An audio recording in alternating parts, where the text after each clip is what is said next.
જય માતાજી મિત્રો, આજે આપણે નવરાત્રિના ત્રીજા દિવસે માતા ચંદ્રઘંટાની પૂજા અર્ચના વિશે જાણીશું.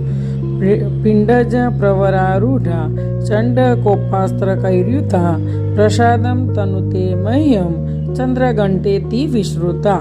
જે પક્ષી શ્રેષ્ઠ ગરુડ ઉપર આરૂઢ છે, ઉગ્રકોપને રૌદ્રતાથી યુક્ત છે તથા ચંડખંડા નામથી વિખ્યાત છે, તે દુર્ગાદેવી મારા માટે કૃપાનો વિસ્તાર કરે. દેવીનું ત્રીજું સ્વરૂપ એટલે ચંદ્રઘંટા છે. ત્રીજા દિવસે માતા ચંદ્રઘંટાની પૂજા કરવામાં આવે છે. તેમના મસ્તક ઉપર અર્ધચંદ્ર શોભે છે. તેઓ હિંમત, શક્તિ, સૌમ્યતા અને યુદ્ધમાં વિજયનું પ્રતીક છે. એમને 10 ભુજાઓ અને 3 નેત્ર છે. દરેક હાથમાં અલગ અલગ શાસ્ત્રો છે. તેઓ સિંહની સવારી કરે છે. જે લોકોમાં ચંદ્રઘંટાની પૂજા કરે છે તેમનો અહંકાર નાશ પામે છે અને તેઓ સૌભાગ્ય, શાંતિ અને સમૃદ્ધિની પ્રાપ્તિ કરે છે. માતાજીને દૂધની મીઠાઈનો ભોગ ધરાવવામાં આવે છે. જય માતાજી, જય અંબે.